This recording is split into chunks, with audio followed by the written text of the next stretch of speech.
Assalamualaikum warahmatullahi wabarakatuh. Selamat siang dan salam sejahtera untuk kita semua. Selamat datang kepada Bapak Ibu peserta book launch dan masterclass dari Negotiation for Public Leaders. Acara ini terselenggara atas kerjasama dari penerbit buku Kompas, Artavisi Consulting, Negotiation Incorporation, Politeknik Setialan, dan juga Aparatur Muda. Book launch dan masterclass ini bertujuan untuk mengenalkan buku dan konsep negotiation untuk pemimpin publik yang telah diadaptasi dan diterjemahkan ke dalam bahasa Indonesia. Dan buku negotiation ini sendiri telah diadaptasi dan diterbitkan di 9 negara di seluruh dunia. Dan pada kesempatan ini, panelis juga akan memperkenalkan, selain buku yang di-launch, nanti juga akan memperkenalkan Executive Training Negotiation for Public Leaders yang exclusively akan dilakukan di Indonesia mulai tanggal 27 November 2020. Pertama, saya ingin memperkenalkan para penulis dari buku ini dan juga panelis yang telah hadir di acara Zoom ini. Yang pertama adalah Profesor Jan Duzert, PhD. Beliau adalah profesor di Rennie School of Business. Beliau juga merupakan visiting professor di University of Southern California, FGZ Brazil, dan juga 50 universitas lainnya di dunia. Beliau juga merupakan CEO dari Newgotiation Incorporation, konsultan dan coach di hundreds of companies dan governments, lebih dari 15 tahun berpengalaman menjadi trainer di bidang negosiasi di lebih dari 40 negara. Termasuk beliau juga menjadi trainer negosiasi di Alibaba Corporation. Author of 23 books, beliau juga adalah anggota dari Board of MIT Technology Review. Beliau menyelesaikan postdoc-nya di Harvard dan MIT. Dan juga telah hadir bersama kita penulis buku dan juga panelis, yaitu Profesor Frank Zerunian JD. Beliau adalah profesor praktik tata kelola pemerintahan dan beliau menjabat sebagai Direktur Program Executive Education di University of Southern California, Sol Price School of Public Policy, United States. Beliau juga di sela-sela kesibukannya, beliau adalah mayor atau wali kota selama 3 periode dan anggota Dewan Kota di sebuah kota, Rolling Hills Estates di California, Amerika Serikat. Kedua profesor yang tadi saya perkenalkan ini adalah penulis utama dari buku Negotiation yang diterbitkan secara internasional. Lalu ada juga penulis dari Indonesia yang tidak kalah kerennya ini. Yang pertama ada Profesor Dr. Nurliah Nurdin MA. Saat ini beliau menjabat sebagai Direktur Politeknik Sekolah Tinggi Ilmu Administrasi Lembaga Administrasi Negara Setialan. Beliau adalah Profesor Ilmu Politik di Institut Pemerintahan Dalam Negeri (PDN). Beliau juga merupakan lulusan doktor dari Universitas Indonesia dan juga master dari Northern Illinois University, Amerika Serikat. Dan the last but not least, ada juga penulis milenial kita, ya, yaitu Friska Rarajuta, MIPM. Beliau ini adalah alumni International Public Policy and Management Program dari University of Southern California. Beliau juga praktisioner di Government Partnership. Beliau juga di sela-sela kesibukan juga menjabat sebagai co-chairman dari Aparatur Muda yang merupakan komunitas independen yang diinisiasi dan dipimpin oleh aparatur sipil negara muda yang berada di lintas kementerian lembaga dan membangun kapasitas berlandaskan 3 pilar integritas, sinergi, dan inovasi. Beliau juga menjadi co-founder dari Artavisi Consulting yang bergerak di bidang consultant dan training for government. Oke, baik Bapak Ibu yang telah hadir, kami juga mengucapkan terima kasih banyak atas kesediaan Bapak Ibu meluangkan waktu di siang hari ini untuk mendengarkan pemaparan materi terkait Negotiation for Public Leaders ini yang mudah-mudahan nanti akan bermanfaat buat Bapak Ibu. Selama sesi panel dan diskusi, Bapak Ibu dipersilahkan untuk memberikan pertanyaan melalui kolom Q&A yang ada di pojok kanan atas nanti. Silahkan diajukan pertanyaan-pertanyaannya yang nanti akan disampaikan oleh moderator. Lalu, dan jangan lupa ikuti acara mulai dari awal sampai selesai karena nanti bakal ada giveaway free books, ya, negotiation dari penulis. Nanti teknisnya akan dijelaskan oleh moderator. Dan without further ado, untuk menghemat waktu, saya akan menyerahkan acara ini kepada moderator, yaitu Friska Rarajuta MIPM, untuk memimpin sesi panel dan diskusi. Friska, sudah di sini? sudah bergabung ya. Suaranya belum kedengeran, masih di mute kayaknya. Oke, halo Mas Eko. Oh, halo. Oke, terima Oke, kasih sudah. Rizka Rarajuta, waktu dan tempat saya persilakan. Silakan. Oke, selamat siang semuanya. Good afternoon, ladies and gentlemen. Actually, I want to say good morning for Jan because it's so early morning in Europe right now, and a good night to Frank Zerunian because it's almost midnight in Los Angeles, Frank. Thank you for technology because right now we can gather here at the same time, at the same frame, with like thousands miles of distance. Oke, untuk menghemat waktu, pada launching buku kali ini, saya akan memandu diskusi kita dan memperkenalkan konsep dari Newgotiation yang diinisiasi oleh Jan Duzert and Frank Zerunian. Dan untuk di Indonesia, buku ini sudah diadaptasi dan diterjemahkan dengan kearifan lokal bersama saya dan Profesor Nurliah Nurdin. Untuk membuka pertanyaan kita pada hari ini, why? We have to begin our discussion with why. I would like to ask Prof. Nurliah, mengapa sih Prof Nurliah akhirnya memutuskan, sebelum saya nanti juga akan menjelaskan, memutuskan untuk berpartisipasi dalam nulis Newgotiation ini, dan bagaimana konsep Newgotiation ini memiliki kolerasi dengan hubungan dengan kondisi di Indonesia saat ini. Terima kasih, Prof. Nurliah, mungkin bisa memulai materinya. Baik, terima kasih sekali Rara atas pembukaannya, dan teman-teman yang hadir hari ini, terima kasih telah meluangkan waktu untuk bersama kami. Kami tahu ini hari Sabtu ya, hari untuk bersama keluarga dan bersantai. Namun teman-teman juga menyempatkan waktu untuk bersama kami. And as Rara already mentioned, good morning there, Jan. Morning. And good night. Good evening, Frank. It's really a lot of discussion to have this kind of meeting because we have a really extremely different time. Yeah, and actually ini adalah pekerjaan kami sekitar 2 tahun untuk mencoba mengadaptasi buku ini.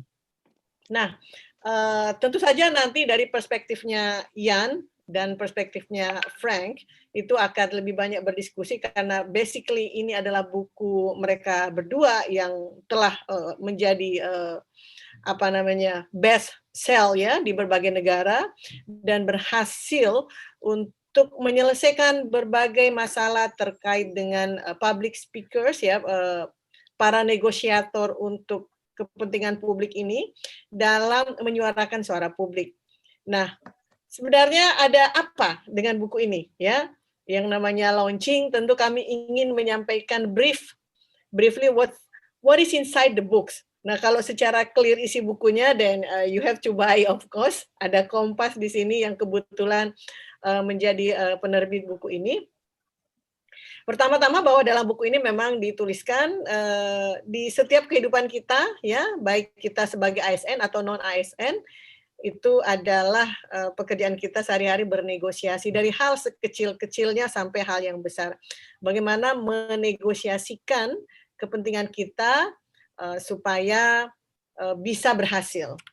Problemnya adalah judul buku ini memang for public officer, for public speakers ya. Sebagaimana judul di sini adalah Newgotiation for Public Leaders. Nah, kenapa public leaders di sini judulnya? Karena memang dalam banyak contoh di buku ini kita melihat bahwa public leaders inilah yang melakukan negosiasi-negosiasi untuk kepentingan publik. Karena public leaders ini bicara untuk kepentingan publik, maka mereka tidak boleh gagal. Mereka tidak boleh kalah dalam negosiasi. Kenapa nggak boleh kalah? Karena bukan kepentingan pribadi yang dibawa. bukan kepentingan perseorangan yang dibawa, tapi kepentingan masyarakat secara luas, kepentingan umum yang akan dibawa. Sehingga kalau sampai public negotiators ini, public leaders ini gagal, maka akan menjadi kegagalan untuk menyuarakan kepentingan publik. Nah, tentu ini kemudian membuat Rara dan saya berpikir penting sekali buku ini untuk kita bawa, kita berikan local sampel ya dari buku yang sudah berhasil menjadi bestseller di beberapa negara, di 19 negara, di 9 negara tadi ya disebutkan. Kenapa misalnya ini penting? Karena kita menyaksikan hampir setiap hari, kita membaca berita, melihat di TV ya, ada beberapa kasus-kasus di mana pejabat publik atau public leaders ini dianggap gagal, ya, dianggap gagal dalam berusaha untuk menyuarakan suara publik. Ambil saja misalnya contoh di berbagai media kita bisa lihat dengan mudah ya. Misalnya di Aliansi Rakyat Merdeka itu misalnya menyatakan pemerintah gagal nih dalam melihat liberalisasi ketenagakerjaan dalam masyarakat ekonomi Asian. Apa kegagalan itu? Misalnya kita tidak berhasil mengendorse bahwa karena ketidakmampuan soft skill tenaga kerja kita, maka kita tidak bisa mengendorse tenaga kerja kita itu untuk bekerja di luar negeri, sebagaimana kita justru menjadi tempat tenaga kerja asing itu masuk ke dalam.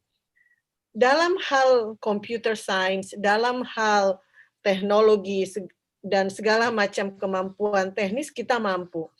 Tenaga kerja kita mampu, tapi karena dalam hal bahasa, ya, English performance-nya tidak begitu mampu, maka dianggap kita tidak cukup layak untuk masuk dalam bursa tenaga kerja asing.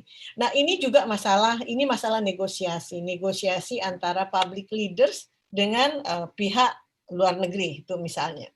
Ada lagi misalnya contoh yang sampai sekarang masih sering menjadi kasus, bagaimana perjanjian Helsinki Aceh ini, termasuk pembagian ini antara hubungan pusat dan daerah ya, bagaimana pembagian 70% hasil bumi Aceh yang sekarang ini masih terus-menerus menjadi bahan debat. Dan terakhir, informasi terakhir, sampai kelompok masyarakat di sana masih saja mengibarkan bendera misalnya ya, khusus Aceh, dan ini juga terjadi di Papua misalnya.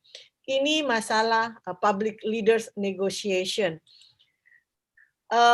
Apalagi yang terjadi, misalnya banyak sekali contoh-contoh yang terjadi Republik ini, bagaimana negosiasi misalnya dengan Dewan Negara Produsen Sawit. Kita tahu bahwa hasil bumi kita, kalau kita terbang di Sumatera atau Kalimantan, kita lihat tuh pohon sawit begitu banyak ya.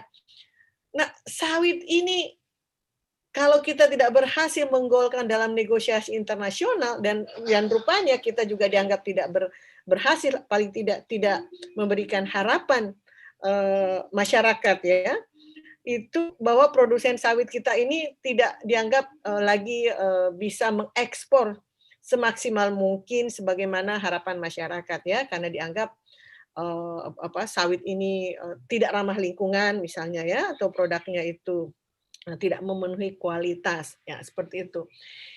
Ini hanya beberapa kasus-kasus di antara sekian banyak kasus, baik kasus internasional, kasus antar pemerintah, juga antar warga dengan pemerintah. Terutama tadi saya lupa mencantumkan, tapi ini masa pandemik ini, inilah masa di mana negosiasi antara pemerintah dengan kelompok masyarakat, pemerintah dengan pemerintah, atau dengan lembaga lain, yang harusnya bisa menghasilkan yang namanya win-win solution.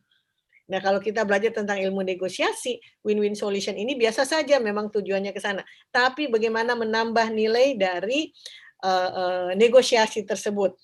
Nah, tadi sedikit saya mengantarkan bahwa buku ini mementingkan public leaders, public speaker, public office. Kenapa? Pak, buku ini ingin memberikan kebanggaan kepada para public leaders bahwa pilihan untuk menjadi pegawai negeri atau menjadi orang-orang yang menentukan kepentingan publik itu adalah pilihan yang sangat terhormat. Oleh karena itu kita harus memampukan diri kita untuk bisa menyampaikan kepentingan publik yang kita layani ketika bernegosiasi dengan pihak luar, ya, apakah sektor private, ya, atau kelompok masyarakat atau pihak luar negeri, itu kita tidak boleh gagal. Ya, seperti pengantar tadi bahwa ketika kita gagal bukan secara personal public leaders itu gagal, tapi dia gagal menjadi juga kegagalan publik atau masyarakat untuk bisa merasakan kepentingan-kepentingan yang tadi dibawa. Ya, ambil contoh juga misalnya tentang kebakaran hutan ya, bagaimana kemudian public leaders itu gagal untuk menekan kebakaran hutan hanya karena sektor private kemudian dimenangkan dalam kasus pengadilan bahwa mereka sebenarnya tidak sengaja untuk membakar hutan itu sendiri ya, dan itu bisa kita dapat di media-media online. Nah, sebagai penutup saja teman-teman bahwa apa yang ada di buku ini sebenarnya kami ya, Frank, juga Ian ya, dan juga dari versi atau kolaborasi lokalnya dengan versi Indonesia ya, kami ingin menyampaikan bahwa buku ini fokus pada praktek tata kelola pemerintahan yang baik dan etis. Itu yang pertama. Jadi sebagai pengambil kebijakan itu bagaimana menjaga tata kelola pengambilan kebijakan tersebut yang transparan, yang mendengarkan kedua belah pihak, ya. Kemudian juga memperhatikan faktor etisnya, local wisdomnya dalam melakukan negosiasi. Yang kedua juga adalah, dan ini nanti mungkin akan lebih detail, Profesor Ian dan Profesor Frank akan menyampaikan tentang bagaimana paradigma baru kolaborasi tersebut? Kolaboratif governance-nya seperti apa? Bagaimana membangun konsensus yang bisa diterima semua pihak dengan wajah tersenyum. Jadi bukan satu yang tersenyum, satu yang merasa pahit ya dari hasil negosiasi itu. Yang ketiga adalah bagaimana kita mengenali supaya kita terhindar menjadi negosiator yang buruk. Yang belum ke meja negosiasi, kita sudah berprasangka bahwa ini akan buruk hasilnya, maka itu akan buruk juga. Tapi bagaimana kita sudah mempersepsikan bahwa sebelum kita bernegosiasi, kita akan menampilkan performa terbaik kita. Sehingga yang keempat, tantangannya kemudian adalah mencapai integrasi atau win-win, ya, win-win solution dari kedua belah pihak atau beberapa pihak yang sedang bernegosiasi. Nah, sebagai public leaders tentu yang menjadi pikiran kita ketika kita maju ke sidang atau forum negosiasi adalah wajah-wajah orang-orang banyak yang kita wakili, kepentingan mereka. Sehingga yang perlu kita perhatikan juga adalah buku ini memberikan nilai untuk mempertahankan hubungan jangka panjang dan berkelanjutan. Kan biasanya kalau negosiasi selesai di situ ya, win-win atau win-lose selesai di situ. Tidak ada hubungan lanjut lagi antar para pihak. Nah, buku ini mencoba untuk memberikan tawaran tentang bagaimana supaya jangka panjang itu tetap tercapai. Karena sekali kita berinteraksi dengan satu pihak, private sectors, ya, pihak internasional, itu akan terus-menerus terjadi komunikasi tersebut. Dan terakhir adalah buku ini menggambarkan bagaimana kolaborasi melalui kepemimpinan. Makanya judulnya Newgotiation for Public Leaders. New artinya ada hal yang baru, ya, bukan lagi hal-hal biasa saja, tapi ada hal yang baru dia tawarkan dalam buku ini, terutama bagi para pemimpin publik. Nah, di antara contoh-contoh sekian dan kita mendapatkan luar biasa ya, kalau diskusi kami beberapa kali, Profesor Ian dan Profesor Frank itu, kalau sudah memberikan materi negotiation-nya itu orang-orang bisa membayar sampai $4.000 US. Dan teman-teman untuk sesi ini kita mendapatkan for free dengan bukunya, insya Allah nanti akan ada giveaway dan kita bisa mendengarkan langsung ya. Anda juga bisa mendownload atau melihat sebenarnya videonya di YouTube bagaimana Ian dan bagaimana Frank dalam mencoba memberikan yang namanya tata kelola pemerintahan tersebut. Saya kira itu pengantar singkat dari saya, Miss Rara, go ahead. And Ian and Frank, sorry that I speak in Bahasa. I just explain what's going on and why why we really eager to have this book Indonesia, because there's a lot of things happens which sometimes government sectors, public leaders lose in the negotiation. And then when they lose, they actually not lose by themselves, but they lose for the public interest. So this is so pity. So we expect that this book will be owned by all public leaders, and they would understand how to implement, at least how to make this book as a reference. And thank you, Rara. I give it back to you. Oke, terima kasih Profesor Nulia. Mungkin bisa di stop screen Yeah, okay. sharingnya. Sure. Oke, baiklah. Thank you Profesor Nulia, and she finally take my role as a moderator to wrap up what she's talking about. And then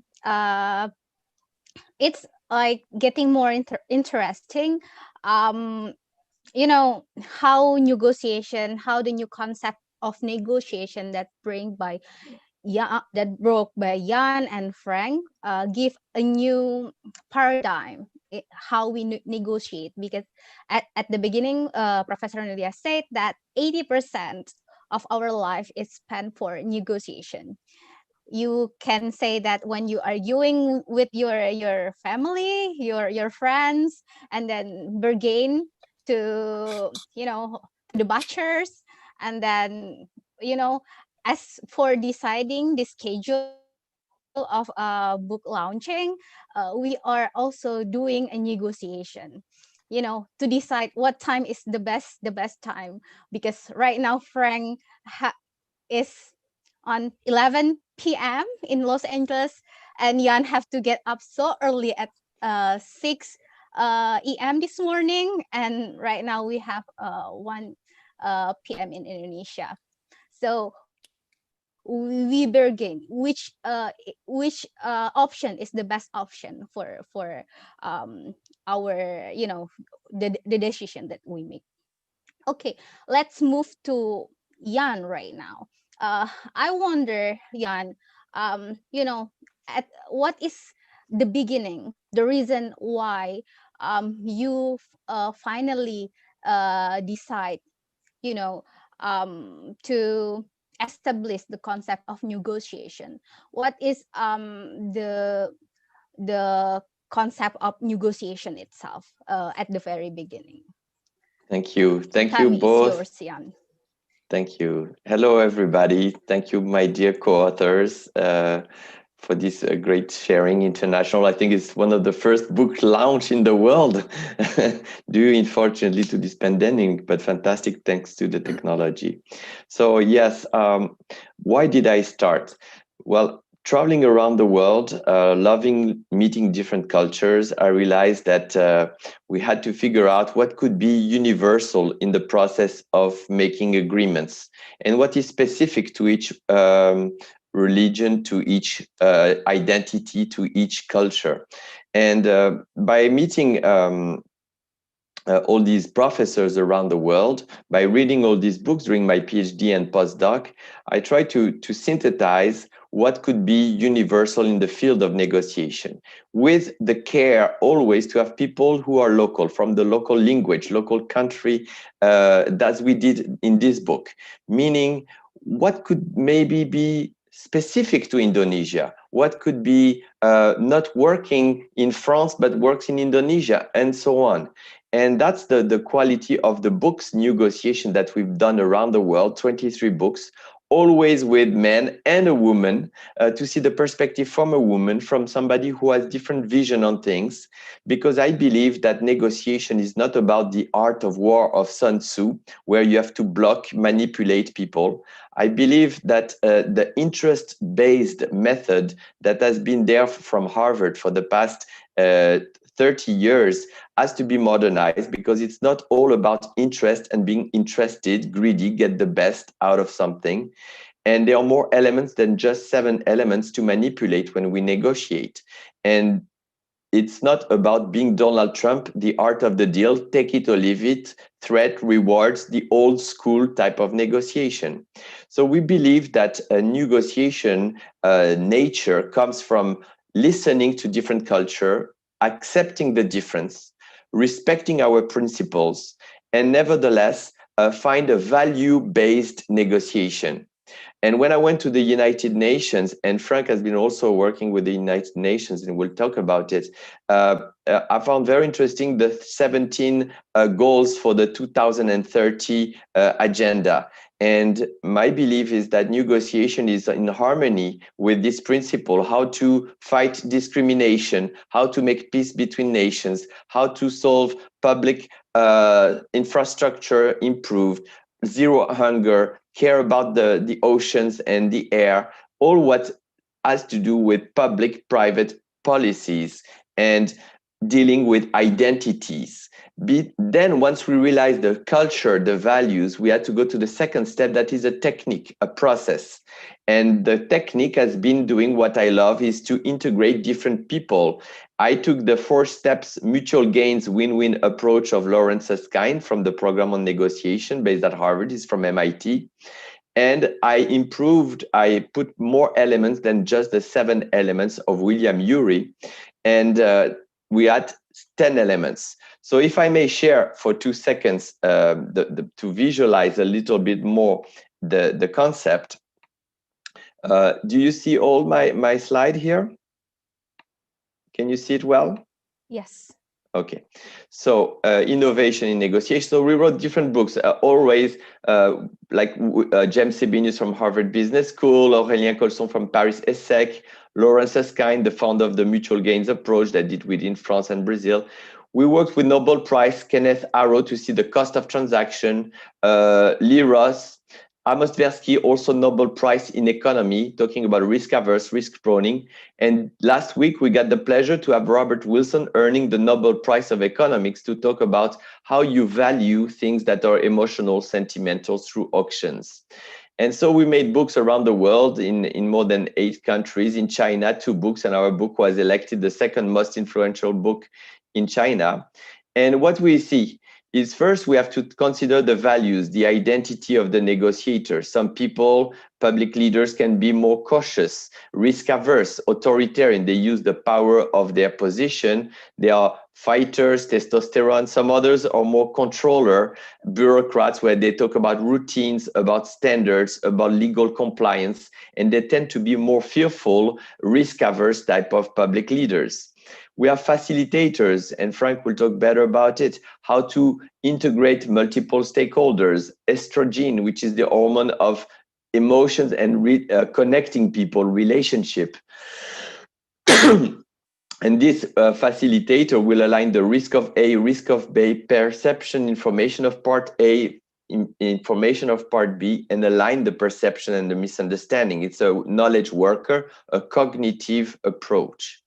We have types of entrepreneurs, of leaders that value the adrenaline and the dopamine. They like the risk. They think about the company or the organization as a whole, the ministry, the mayor office, and they don't think about just we as different departments of within. And you have the visionary leader that is working on serotonin, is a social arranger. He sees a problem of transport, maybe he will invent, if he's a private leader, Uber. He sees problem of land use, and he will find a forum of consensus to resolve that. So imagine Mandela, imagine Gandhi, imagine Madre Teresa, imagine Martin Luther King, people where the routine, the law was apartheid is normal, it's our standard for the controller. The law, we have to respect the law. Well, Gandhi said we have to change this law to think about the long term, the positive economy, and make a concession, a sacrifice, meaning changing the world. And spending 27 years in the case of Mandela to change this apartheid regime law.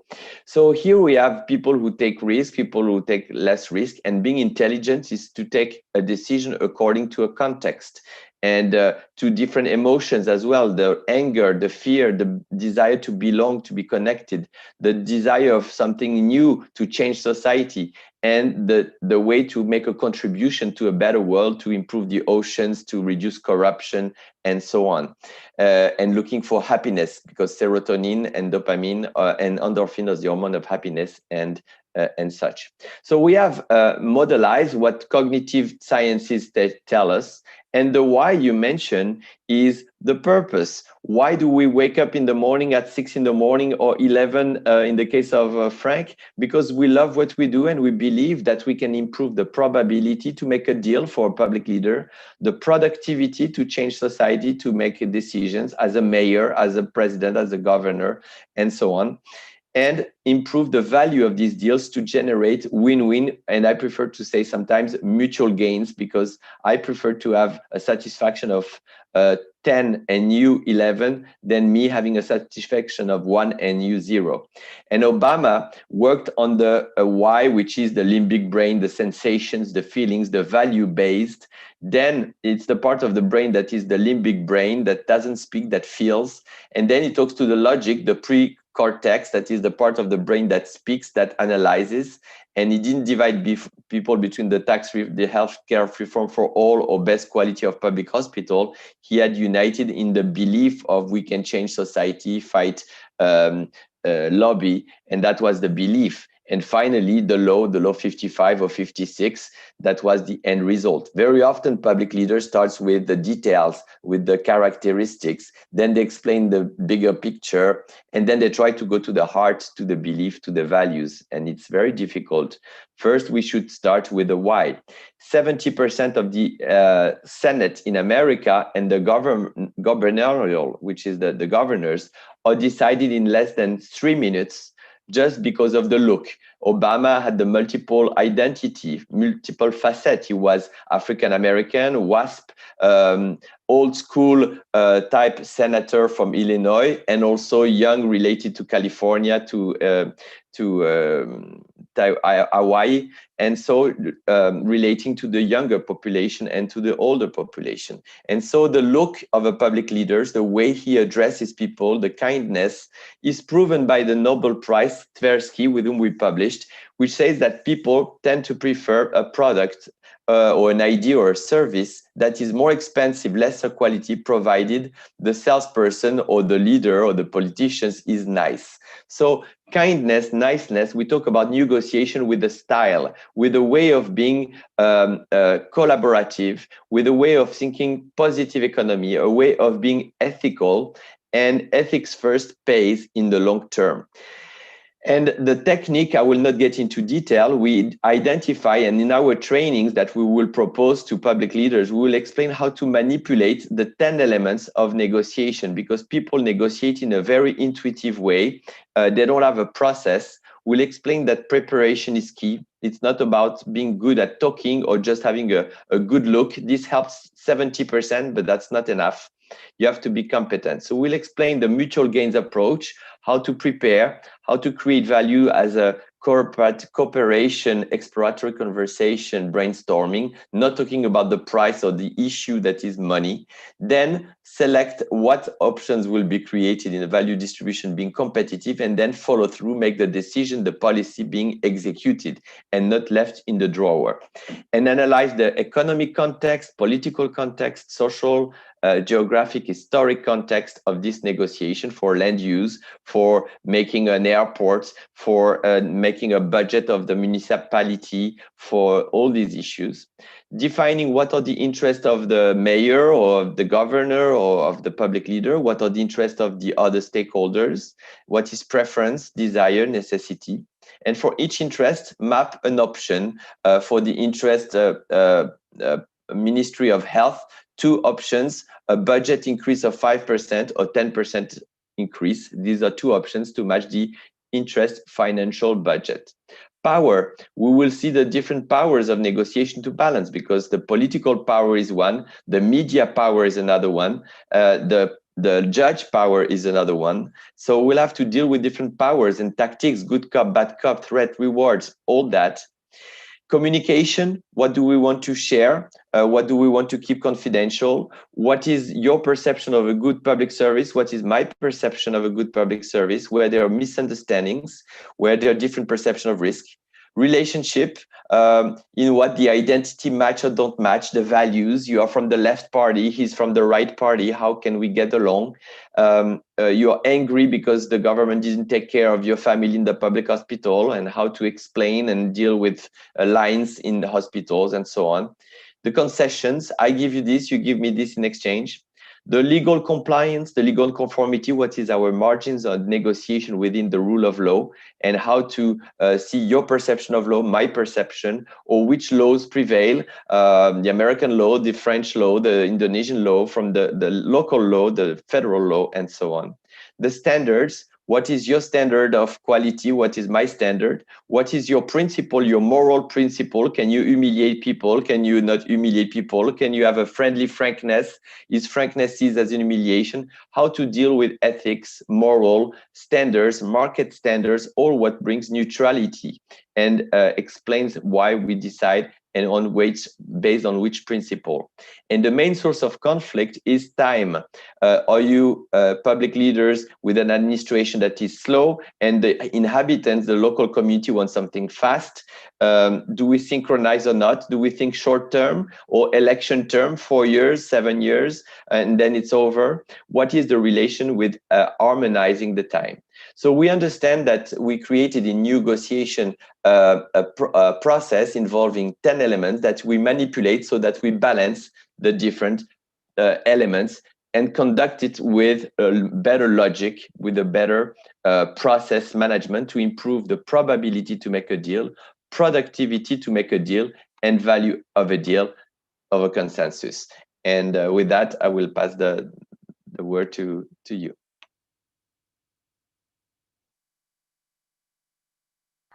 Okay, thank you, Jan, for the amazing introduction of negotiation to all of us. Thank you. So, ladies and gentlemen, it's basically what will you found in our books if you grab it and read it. This is like a great, introduction by Jan, who actually already established this concept more or less like 20 years ago with Frank. Well, Jan, would you please stop the share screen? Okay. Okay. Stop. Okay. Thank you so much. Thank Okay. you. Move to another amazing writers right now. I would like to asking Franks about, again, the concept of negotiation, and also the relation, as the host introduced, Franks also working as academician. He is also a great attorney. He also 3 terms elected mayors and council member in the city of Rolling Hills Estate in California. So he really works, in very cross-sectoral, how this concept of negotiation really, help him, play his role, multiple role in this work. Frank, the time is yours. Well, first of all, I want to thank Professor Nurlia and say how proud I am of Rara and Echo, who happen to be my former students here at the University of Southern California. It's a pleasure to be with all of you. As Professor Nurlia said, it is amazing that during this pandemic, the world has become much closer through technology, that I'm speaking to you thousands of miles away, and we're able to actually share an hour or so together. When I first met Jan, actually in Brazil, where we were both teaching at FGV, he on a full-time basis and me as a part-time and visiting professor basis, as I brought our students from USC to Brazil, it was very striking to me the importance of his modeling and his view of the frame of negotiation.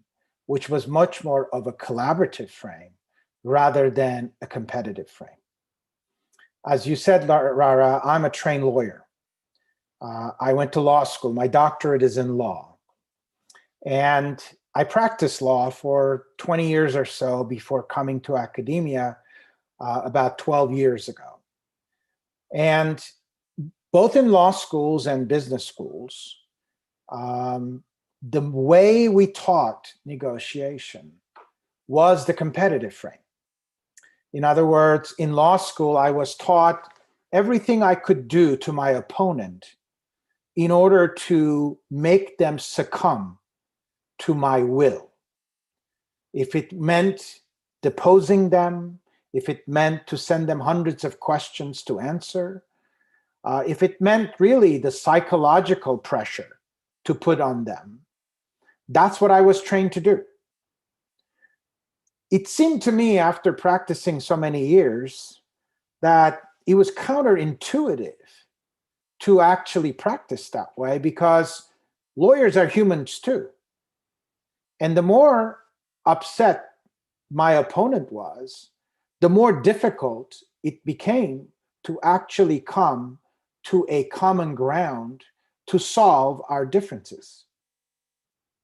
So the competitive frame actually became more and more difficult to manage, and we found ourselves in courtrooms on a regular basis, which, if you think about it, is quite silly, because here we are, we know our case better than anybody else, yet we're asking a judge or a jury who does not know our case that much to decide our case.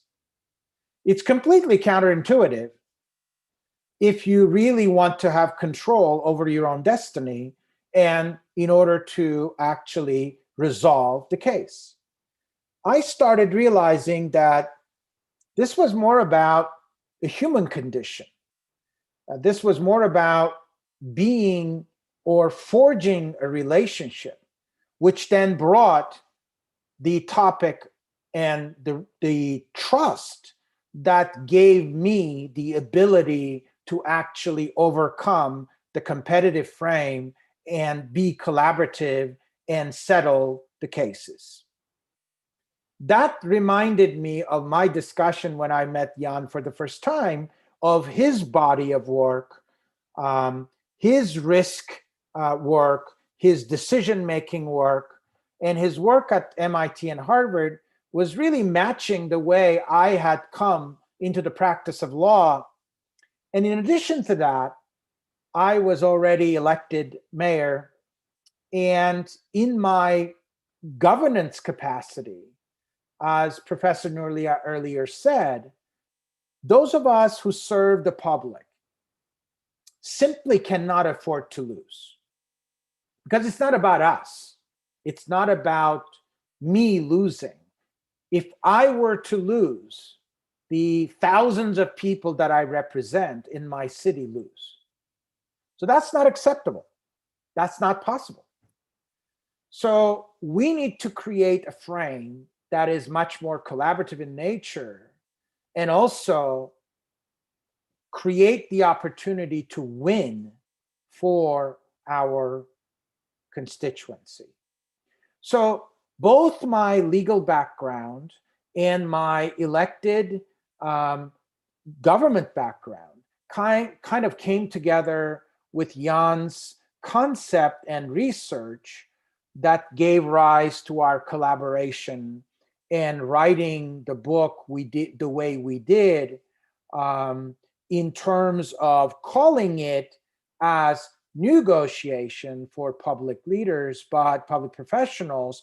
But frankly, the application of our book is truly cross sectors, especially in the 21st century. In the 21st century, there's no such thing as, especially in developed countries, as Jan alluded to. I work at the UN on every year in capacity building, in teaching across the universe, across the world, and also doing research for the UN with my policy students. In fact, this year, our book is being used by the UN in trying to figure out how governments across the world can negotiate SDGs, Sustainable Development Goals, that Jan mentioned earlier. So we're in the process now. Last year's research related to institutional resiliency, and this year's research actually is about how to implement the negotiation of the SDGs in various countries. So it's very relevant, it's very topical, and it's extremely important for us to be able to bring this common language, as Jan would say, so that our readers and our students who are in our classes learn this common language and actually are able to speak to each other to create that collaborative frame as opposed to the competitive frame. And I always tell my students that, look, by reading our book, by coming to my classes, I may not be able to say that you are a great negotiator right afterwards, but one thing for sure I guarantee is that once you read our book, you come to our classes, you will know whether you are in a competitive frame or in a collaborative frame. And what is most important in what I'm saying is, if you are in a competitive frame, your chances of actually cutting a deal is relatively small. In a collaborative frame, your chances of cutting a deal is much higher. And sometimes, as Jan would say, for example, you have to walk away. There are times that you're not going to be able to see that frame. And if you don't see that frame, then maybe it's time to walk away and invite your opponent to a dinner or a cup of coffee or tea to forge that relationship so that that competition stops and that you forge a more collaborative frame in order to be able to gain the trust of the other side. The other issue when it comes to government and my training in governance is that governance is one of my disciplines I teach. I've been in public office for the last 21 years. Actually, I was just reelected a few days ago. November 3rd was our election here in the United States. I was on the ballot, and I was actually reelected for my 5th term of office. Our terms are 4 years. So it's a wonderful thing to be able to serve your community. But what is important in all of this is that the part that really pleases me about our book and what we talk about is really the serving of our constituents, so to speak, in a collaborative frame. And for the most part, we negotiate with people that we're going to see again. This is not like going to the grocery store and buying tomatoes. This is about dealing with people on a regular basis, as we do between government departments, other governments, various levels of governments. These are the same people we're going to see. If we don't forge that relationship, and if we don't govern in a way that is pleasing to all, our chances of dealing with the same people and cutting the deals that we need to cut is going to diminish. So it's really threefold, my interest. My interest is, A, to be able to change that frame from a competitive frame to a more of a collaborative frame. 2, to make sure that when you're serving in government, that you frame it in a way that there is a win-win opportunity on a regular basis. And 3, to forge those relationships, long-term relationships, in order to promote collaboration on a long-term basis.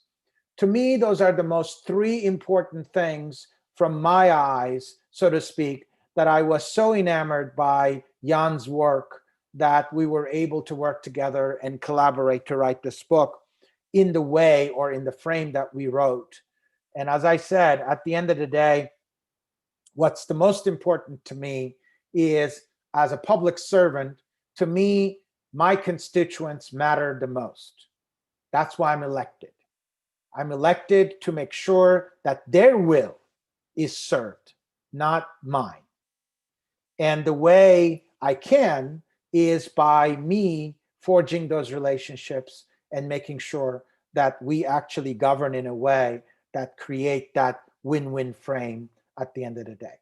So in our classes, we typically talk about the technical aspect of it, as well as the skill aspect of it, where governance and collaborative governance becomes extremely important in forging those relationships and trusts.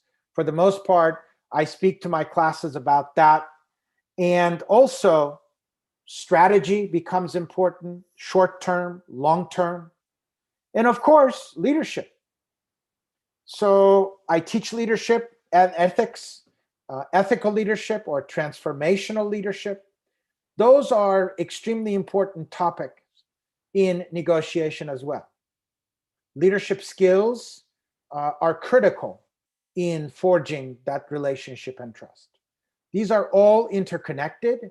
So we try to give our students a well-rounded world of both the technical skills as well as greater skills, more rounded skills in governance, so to speak, and leadership, so that they're able to negotiate, or negotiate, as we say, for the better.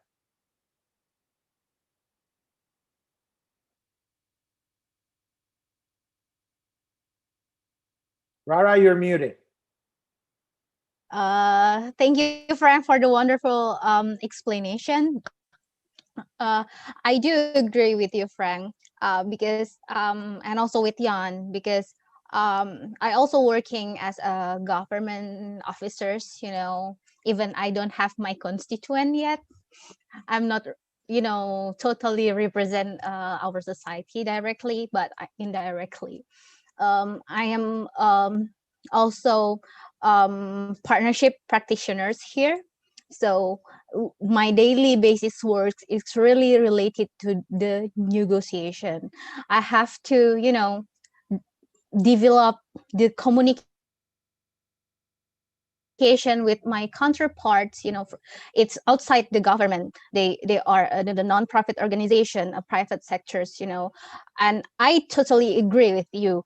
As you say that when you enter the approach, the negotiation with the collaborative frameworks, establishing trust, and then you know how to we can say like a trade-off, which we finally will arrive to the equilibrium, to the point that we can cut the best deal of our negotiation. Probably my counterpart also attend this session right now. And also at the point of competitive versus collaborative, I also has experience when you cannot handle your counterpart. Probably if you starting enter the competitive framework, the vibes, the feeling when you are doing negotiation is not really good, trust me. And I really appreciate an opportunity that I can learn directly from Jan and Frank. I took them their class when I studied at Seoul Prize School of Public Policy. I learned specifically about negotiation, how to stakeholders dialogue.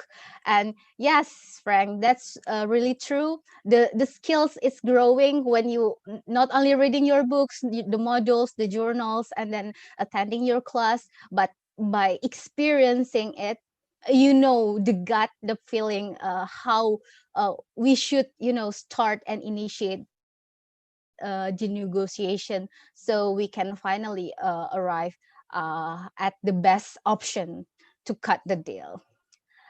I would like to and just to invite follow you. you, one point is also the style, because I don't mind debate, and we should never fear to debate and not see the other who has a different vision, different interest, different value, different identity as an enemy. We can compete.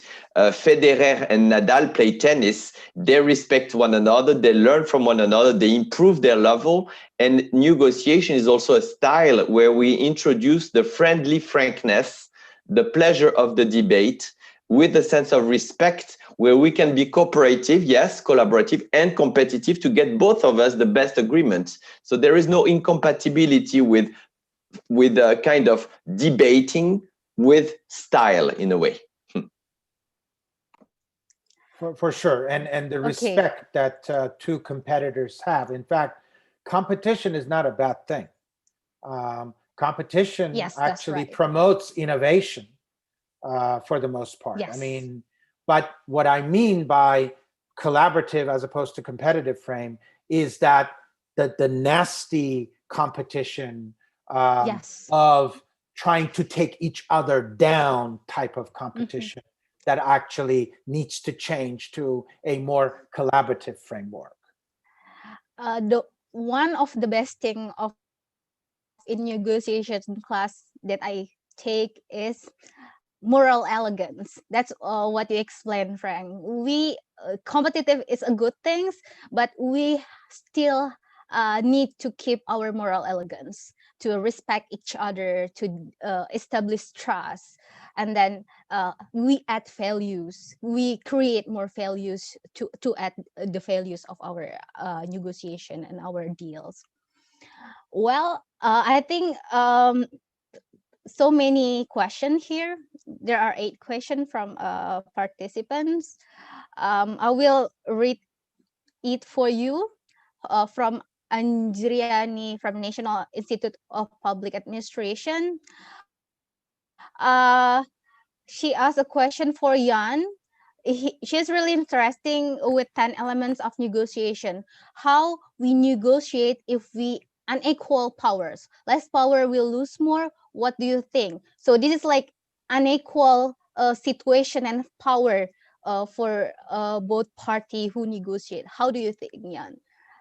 Well, in the training we provide, we give a repertoire, a repertory of all the tactics of power, because you have to defend yourself against threats, against people who will mislead you to make you believe in beautiful things and lead you to the pitfall. So there is a checklist of power tactics to defend, attack, and restore, when there is an asymmetry of power, a sense of equilibrium.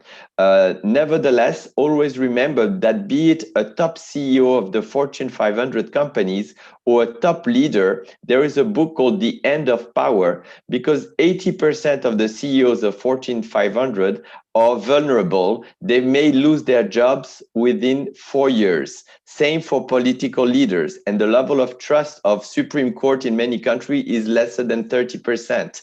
So be it a Supreme Court judge, a CEO, a public leader, they are all very vulnerable. And that's the favorite book of Mark Zuckerberg, the richest man in the world almost, who this book of Moises Naim, The End of Power. So my belief is with negotiation, yes, we will manage what Frank mentioned, the dirty tricks of negotiation, the art of war type of tactics that doesn't lead very well to any joint decision, and we'll put a modern power that is knowledge, cognition, risk information, and decision management as a new tool of power, not to be vulnerable, and also understand better the ethics and the reputation of the political, public, and private leaders. That gives a new type of power. So your integrity is a new power as well. So we'll talk about when not to negotiate with somebody who has low values, low power, or low power in the sense of low negotiation styles,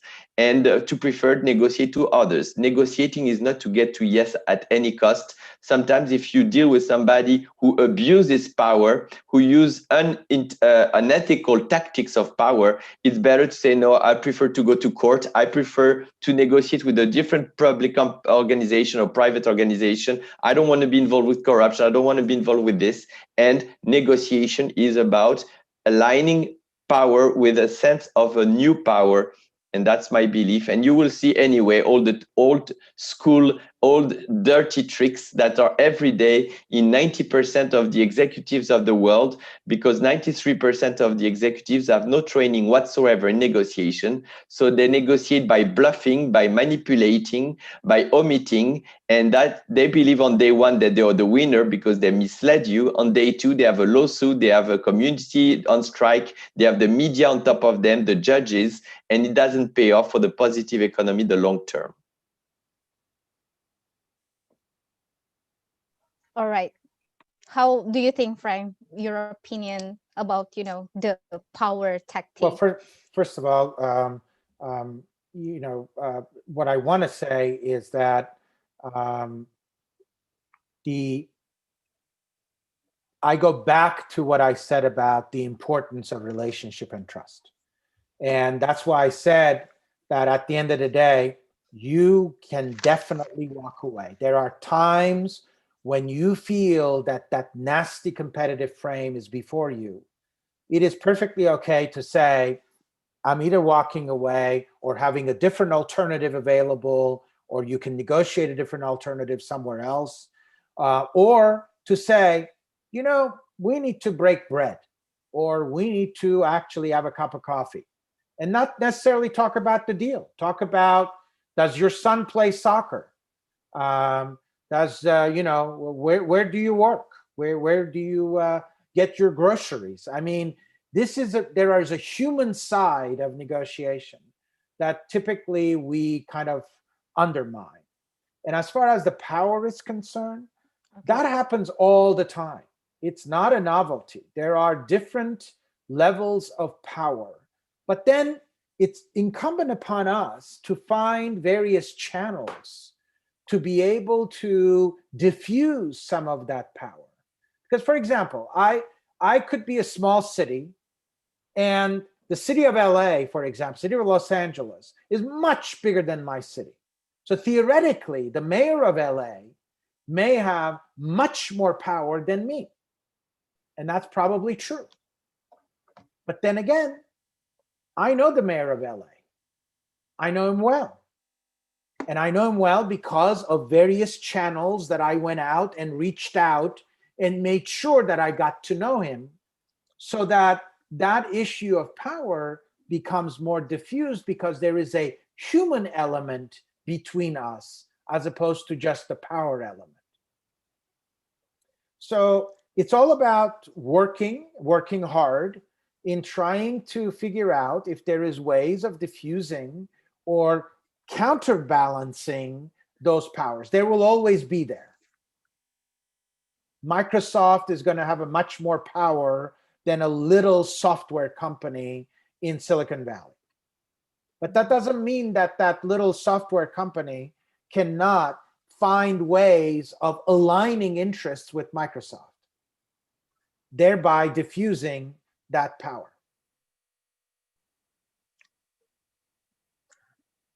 Yes, that's true. I also wonder, Professor, that preparation also plays a big role here. I mean, even though we are having like low power, when we have all the information, I think it will increase our bargaining position.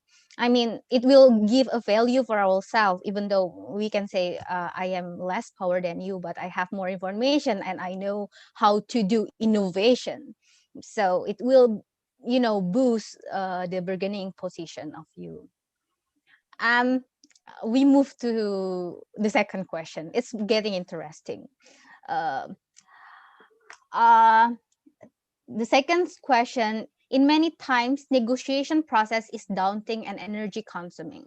How to deal with the daunting process and keep your emotions stable? I understand from Jan that we need to apply the principles that you explained before, Jan. Can we really apply those principles in practice? Really, like the framework, is it possible we apply all the 10 elements and 4 steps in every, I mean, in practical life? Thank you, Jan. You can answer first. Okay. So first thing that comes to my mind is Frank was mentioning Microsoft. The wife, Melinda Gates, the wife of Bill Gates, said that she learned something out of Bill Gates is to be comfortable with the uncomfortable. And life will never be comfortable. And you should not look for stability, homeostasis all the time. You have to wish to be fearful when you drive at 200 kilometers per hour and be scared that you may crash. And it's very good to be fearful sometimes.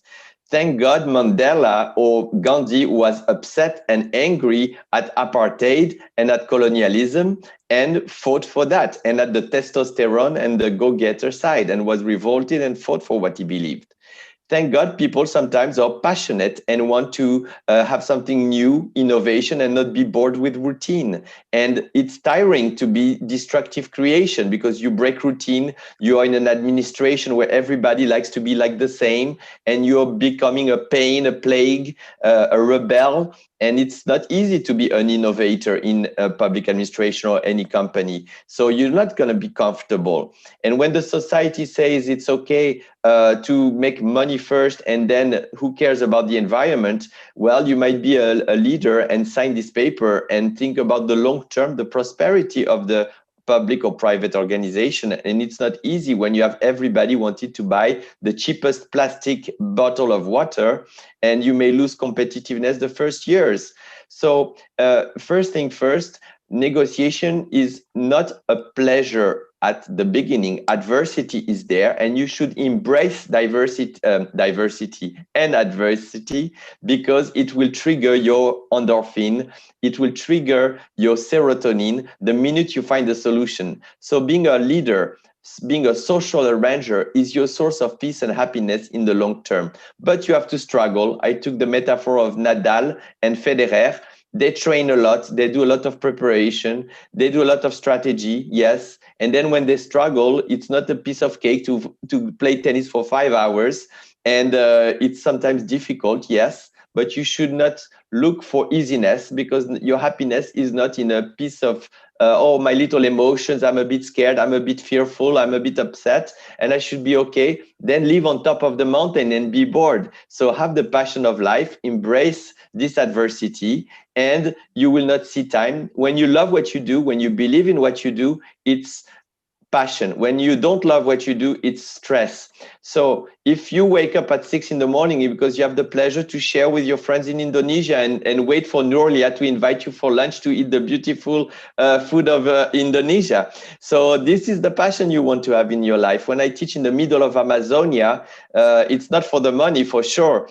I go there, I risk my life on the plane with the disease and etc. But I have the pleasure of learning things, believing that we can save Amazonia, and that drives me. It's not stressful. So find one of the objectives of sustainability that makes your life have faith in what you do, and you will overcome these obstacles with passion. That's what I believe should be a public leader of the future, and also a diplomat.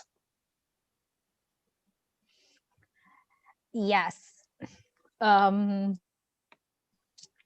That's really, I mean, that's really true. I mean, yeah, I also experienced that, like the principle and the methodology of 4-10-10 that written in the book is also applicable, especially for my work as government partnership practitioners. And Frank, this is a special question for you. From Alwin Excuse me, I have something very important to say. I was looking for the word. Sorry, interruption you. Something very important. It was, I want to come to Indonesia to eat a jajan pasar, because I saw a beautiful documentary about jajan pasar, and that's my goal, to come soon to Indonesia and taste a jajan pasar. Sorry for interrupting. No worries. For sure, I will take you to, in English, we can say it a food street. Jajan pasar is like a market street full of traditional food that can offer to you. Yes, Jan. After pandemic, please do come and fly to Indonesia. This question dedicate for Frank from Alvin Adityo. Uh, I've been negotiating trade agreements for the past 5 years. I agree with Frank that coffee or tea breaks are very important, probably the most important part of negotiation in order to strike the best deal and gain the trust of other side. However, since the negotiation have gone virtual due pandemic right now, do you have any suggestion, Frank, how to replicate the in-person coffee break in virtual meetings? So we're Have you doing that. experienced those kind of? Well, Okay. we're doing that actually. It's just that it's virtual. I mean, you can have right now, I can have my tea and you can have on your end the tea and still have the same conversation. I understand that virtual does not replace the human touch and the human interaction. It'll never will. But to be honest, it has been a relatively good substitute. I have been able to do all of my meetings, unfortunately, sometimes too much on Zoom on a daily basis, but it is possible to invite someone to a tea or coffee virtually and experience the same camaraderie and discussion virtually. It's not that it's not impossible. So I would still say go for it. Invite people to virtually meet you, and of course, when the pandemic is over, to reinforce that relationship through the human touch and the human relationship. But it's the best thing we've got. I mean, not much we can do about it. But I've kind of gotten used to it, to be honest, and it's been pretty steady and workable as far as I'm concerned. I also want to go back to something that Jan said and want to echo his use of the word leadership, which I also used, and we do use it in our book, because theoretically negotiation is not necessarily about worrying about, as Jan said, not having fear of anything. Fear is a good thing. Or driving 200 miles an hour, you do have fear. And he quoted Mandela a number of times. I will do the same. I mean, Mandela, when it came to resiliency, said, the greatest glory in living lies not in never falling, but in rising every time we fall. So to us, negotiation is not that much different.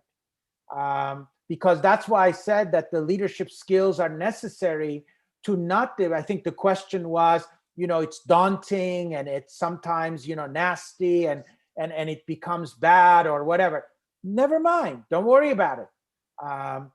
That's what we do all the time. I mean, we fall all the time. The question is not about the fall. The question is about how we rise.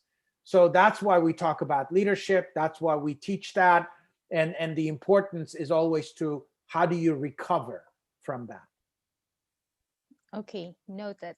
Because after the pandemic start, human interaction getting, I can say, bored, because we only face the monitors, and then it's quite exhausting, to be honest. And Professor, someone asking, will we have a negotiation class in Indonesia? Because someone is really interested for joining it. And would you also share, your experience of conducting negotiation class? Probably not in really class in the university that I took, probably like executive training, the special to upgrade the skill of negotiation. Brian or Frank, would you answer that? Frank, yes. Well, sure, of course. Both Jan and I have taught across the world in various countries, both in the executive format as well as, of course, offering classes. For example, I was teaching in Rennes last week. Jan and I actually collaborated for this particular class, which is an executive master in business administration program, EMBA, at the Rennes School of Business. As I said, we taught in Brazil together as well. And I taught in various places in the world, and Jan has too. So we're looking forward to actually teaching in Indonesia, first virtually, as I think Eko mentioned at the beginning, that we will be offering a course pretty soon, as I understand it, at least through the end of November and into December, which Jan and I would be delighted to participate and teach in that executive format, a 2 or 3 day course, which we have done many places. And of course, both Jan and I have taught the subject matter in an entire semester as well. So as a university course. So we're familiar with both, and we're looking forward to it. And hopefully after the pandemic, even in person coming to Indonesia and teaching as well. Yes, and the good thing with this technology is that we have people. We did it. I did it a few months ago with the judges and with the prosecutors from the legal National Council of Justice of Brazil. We can do also simulation role playing where people will be a political public leader. One will be a trade union, the other one an environmentalist NGO, the other one an agency of a regulating agency, and all the four can negotiate in breakout rooms with the videos. And it's fantastic. And then we do the debriefing. So the class is very interactive because you see the PowerPoints, the theory, you see the storytelling that we have the practice where you really do negotiate, because what do you want to achieve is, one, improve the probability to make a deal, to have a consensus. Two, to increase the value of this deal to generate more reduction of cost and increase of satisfaction, generating mutual benefits or satisfaction. And three, improve the productivity of the collaborative governance or decision making, which is typically slow in all public administration. On top of that, they always after the innovation, so they come late. So how to synchronize a bit the public-private issues interaction, especially in times of COVID, where the authorities have to be swift, where there is the rule of law that makes everything more complicated. You have the civil society who waits for quick answers, and the political leaders are in between these powers. So how can you align the judiciary, align the management, public management, the communities? And we have many examples of collaborative consensus building solutions for these actors. Be it, I can see in the chat, there is somebody who's a firefighter, how the firefighter can secure, attend and deal with their budget and then attend the needs. That's all these adequations that we can work on clinics where people in the training will pose their problem, and with the collective intelligence, we will look for planning and solutions for these collective decisions. So we want to resolve practical executive education. Rara, and as you know, both Jan and I use a pedagogy that is more of a case study base, which is the very Western style of teaching, both at Harvard and my school at USC, which competes actually with Harvard. As you know, our School of Public Policy is a third-ranked policy school in the nation. Actually, we're tied with Kennedy School at Harvard. So we teach very similar way of reinforcing what we teach in case studies. So that's what Jan is referring to, role play as well as negotiating, because we see the value of students in the classroom as well, teaching each other. So that's very important to us, to be able to facilitate a discussion among the people that are in our classrooms, because they're very valuable themselves as they are professionals themselves in various fields. So we tapped that know-how and we facilitate that discussion in our classes. Yes, that's really nice to say that USC now have the same ring with Harvard. I'm so proud Trojans.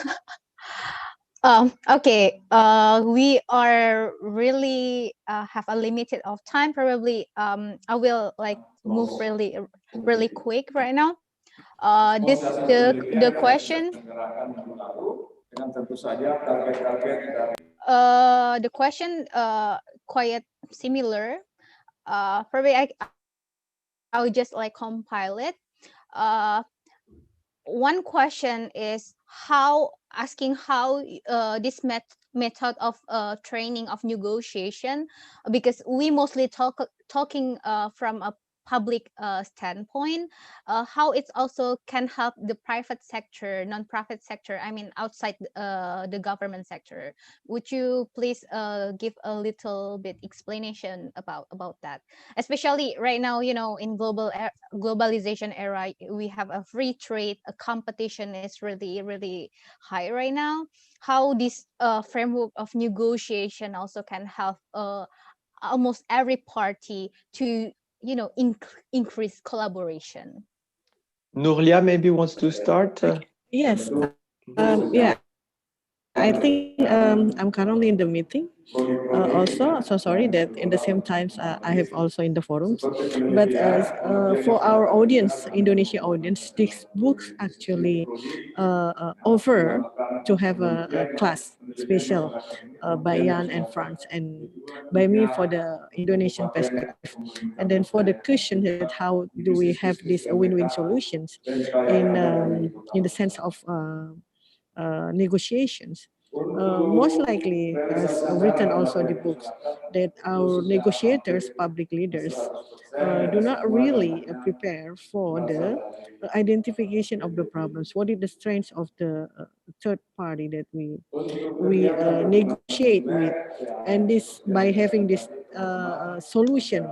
What has been written in Jan's books, then we're going to make this that kind of like facilitating our members, our public leaders to implement the roles and play that all the negotiation part should be in, yeah, including, for example, as Jan also mentioned, that appreciate the local value, the ethics that embedded in the third party, that needs to be counted in the negotiation. And for having this class, actually, Mas Eko will also explain, because we really have a short time. Mas Eko will explain later how do we can have this negotiation class. Okay, I give it back to you, and sorry for this loudly sounds around me. Yes. So for me, perhaps one important tool is for NGOs is to figure out what is their private interest, special interest, because everybody has personal interest. Sometimes they have to be polarized just to get more people bringing money, raising money for their NGOs. So they have to be very loud, very angry, and not cooperative in a public face, just to show that they are defending to the extreme the position. And we praise temperance. Temperance is the art of self-control and moderation. And we have to not to be naive to praise temperance. We have to understand the conflict of interest of each of the party between the common good and the private good. And one thing that we suggest when we work with NGOs is first to train them to these values, to understand why are we here, what is the common purpose, and remove a bit our little special interest for a minute. And we have to really work on their emotions, their conflict of interest at the beginning, so that everybody starts to negotiate in good faith. And that's the most difficult thing when we have to deal with multi-stakeholder dialogue, is everybody has conflict of interest. It's systemic, not you, me, everybody has conflict of interest, and we have to work on it to map them and then search for the same values. When we have a value-based and common culture, and even what Frank said is so important, the barbecue or the going to the tea. When we were working for the public, for the presidency of Brazil 18 years ago, we had 60 counselors of the president, NGOs, trade unions, association, you name it, CEOs.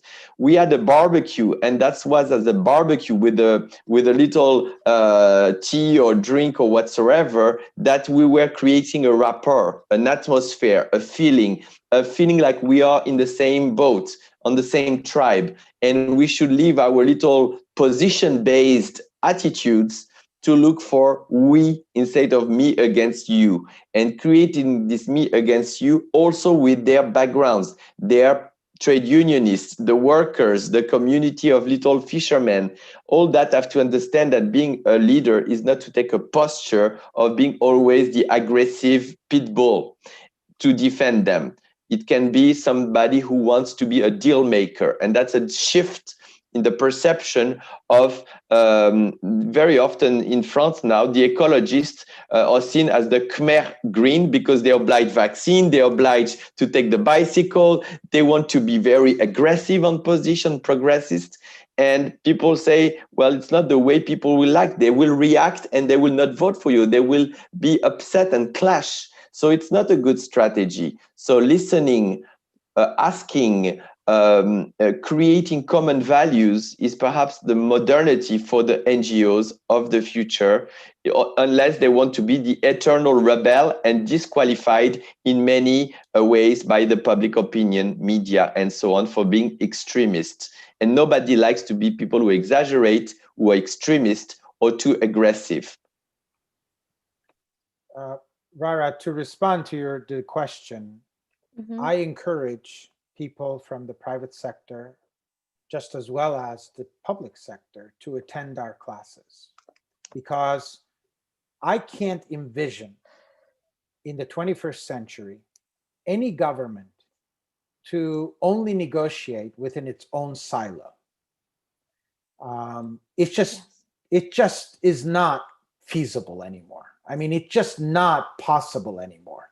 Whether you're negotiating with a developer to build a shopping center, whether you're negotiating with a software engineering firm to get a software for your government, you are going to be negotiating outside of your silo.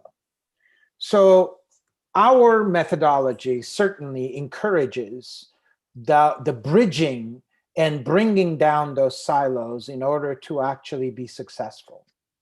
And that's my comment to the respond to that question that you had, that is this good for the private sector? And I say absolutely, positively, because again, in this century, you can't possibly just live in your silo, whether you're the private sector or you're the government or the NGO.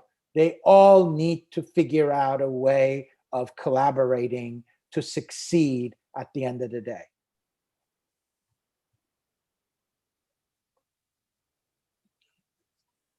Yes, I totally agree with you. Please join the negotiation class to learn like more how, building trust, how to negotiate, how to establish collaboration, a collaborative frameworks, and also a sustainable relationship that Nurlia bring us in the early presentation. I think, Professor, our discussion like almost answer the the question of the participants. First of all, we have to have a good relationship to everyone. From the good relationship, we can establish trust, and then from the trust we can work together collaboratively, to add value, and then increasing our power by collecting the information collecting, the mini power, the lower power, and then it will become a huge power, huge new power to have better work. It's really great occasion for us to introduce our book, introduce the framework of negotiation. I really appreciate this discussion, and I really appreciate all the participants who stay with us almost 1.5 hours during the discussion. And as the host said, I would like to give a free books a giveaway for all participants here. We already have the name who has joined us today. Please share on your social media, on your Instagram feeds or story or Facebook, by mention the most interesting key takeaways that you obtain from this discussion. So Frank and Jan and me and Nurlia will read it, and we will assess who have the best key takeaways and message from negotiation. You can tag your post in the Instagram of aparaturmuda.id and Artavisi Consulting, uh, both in Instagram, either in Instagram or on Facebook. So I think that's all for the panel discussion today. I really appreciate. Thank you, Franks. It's almost midnight in Los Angeles. I know we take yours, sleeping time, but tomorrow is weekend. Thank you, Jan, for wake up so early this morning. Thank you very much, Rara, for you've been the facilitator doing all the magic to take this project and to make it happen. Really treasure your collaboration, your excellence in all what you did, and to bring Norlia on top of it, it was just the best. So really very much thank you, and congratulations. And thank you very much, Norlia, for these WhatsApp hours we had between the 2 a.m. in France and yours, and exchanging ideas along with Frank. It's been a fantastic creation, the four of us, and you did really a great job to make this book be fitting for Indonesia. And we just can't wait to come to Indonesia and not seeing just beautiful documentaries about your beautiful landscape, about the beautiful street food. Can't wait to see you and meet our friends and your colleagues in Indonesia. So thank you again very much. You're welcome. Frank, any last words for this amazing session? Well, I join Jan thanking both of you as well as Echo um, in actually arranging all of this. It's a great pleasure for us. And every time our book is translated a different language, and now we're on our, I think, 5th language at this point. And it's really a pleasure for both of us to be able to be with you virtually. And like Jan, I look forward to the day that once we're past the pandemic, to visit with all of you and be with you. But in the meantime, look forward to see some of you in class virtually in the next few weeks. Okay, thank you so much, Frank and Jan. I forgot to mention something, the interesting fact about Jan and Frank, besides the very outstanding background. They both are polyglot. Frank and Jan can speak in 9 different languages, I'm not mistaken. So they both are really great mentor of mine. It's a pleasure for me to work with my 3 amazing professor. Both of them teach me in grad school and during my undergrad. I think that's all, Mas Eko, for the panel session. I will be give a floor for you, Mas Eko, to close our session and give some announcement. You're muted, Eka. Okay, thank you, Rara. Thank you for all panelists for this very great discussions, very insightful, and this is a very amazing. Kalau Indonesian will say this is a very daging, jadi daging semua isinya. Okay, so thanks again. I hope we can meet again in our executive training sessions. With I hope that all participants here can also register for the executive training. Oke, Bapak Ibu sekalian, gitu acaranya seru banget ya. Tapi sebelum kita penutupan dan saya berikan informasi lebih lanjut lagi, Bapak Ibu kami persilakan untuk mengisi polling yang sudah disiapkan oleh pihak Kompas penerbit buku.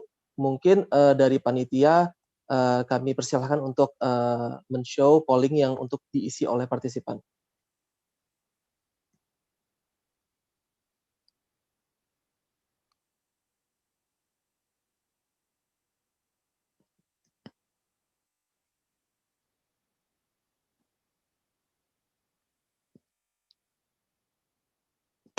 Oke ya, cuman itu aja pollingnya. Jadi itu hanya untuk mendata secara statistik berapa orang yang berasal dari sektor pemerintahan dan ataupun non pemerintahan. Baiklah. Oh, poll in progress. Masih ada yang belum ngisi nih mungkin. Kami berikan waktu lagi, mungkin beberapa detik lagi, 15 second. Oke, sambil saya juga ingin menyampaikan untuk buku dari Newgotiation untuk pemimpin publik telah diterbitkan oleh Kompas penerbit buku dan bisa diperoleh melalui gerai Kompas ataupun langsung ke penulis juga boleh ya, atau Friska Rarajuta atau Profesor Nurliah. Dan jangan lupa ya, beli buku yang asli ya, itu adalah pesan yang paling penting. Oke. Nah, untuk melanjutkan sedikit memberikan penjelasan mengenai sebetulnya tadi ada executive training nih yang sempat disinggung-singgung. Itu seperti apa sih? Jadi buat Bapak Ibu yang tertarik untuk mengetahui lebih dalam mengenai konsep negotiation dan penerapannya dan ingin punya skill yang mumpuni di bidang negosiasi dan tentunya ini memiliki sertifikat loh. Jadi sertifikat ini mungkin sangat berguna juga buat Bapak Ibu nanti in the future. Jadi kami dari Newgotiation Incorporation bekerja sama dengan Artavisi Consulting mengadakan Negotiation Executive Class, yaitu training selama 2 hari bersama seluruh penulis yang ada di sini. Jadi nanti ada Yan dan Frank dan juga Profesor Nurlia dan juga Friska Rara yang akan menjadi fasilitator atau coach di training. Nah, karena pandemi kita akan melaksanakan semua training itu secara online dan virtual. Tapi jangan khawatir, walaupun ini online atau virtual, tapi training ini seperti yang tadi disampaikan oleh narasumber kita tetap akan menyajikan secara menarik. Jadi nanti di training ini bakalan ada partisipasi dari peserta juga. Kita akan melakukan metode-metode partisipatori di training ini, sehingga materi-materi yang ada di training dapat terserap dengan baik oleh seluruh peserta, dan lebih bermanfaat dan yang terutama tidak membosankan juga yang pastinya. Nah, untuk informasi lebih lanjut mengenai training di kolom chat sudah kami jelaskan, itu bisa diakses melalui bit.ly Newgotiation Class, N-nya besar, C-nya besar, Newgotiation Class. Dan untuk pertanyaan lebih lanjut juga bisa di email ke artavisi.consulting@gmail.com atau bisa DM juga ke IG. Jadi yang belum follow IG kita silakan follow Artavisi Consulting, sambung semua. Itu bisa langsung DM ke situ juga untuk mendapatkan penjelasan lebih lanjut. Oke. Jadi demikian acara untuk book launch dan masterclass negotiation for public leaders hari ini. Sekali lagi kami sangat berterima kasih atas kehadiran Bapak Ibu yang sudah mendengarkan dari awal sampai akhir, walaupun yang ataupun yang baru bergabung di tengah-tengah acara tadi. Semoga ini memberikan manfaat untuk kita semua. Akhir kata kami juga mohon maaf apabila dalam penyelenggaraan event online ini terdapat berbagai kekurangan. Akhir kata, wabillahi taufiq wal hidayah. Wassalamualaikum warahmatullahi wabarakatuh. Salam negotiation. Bye-bye.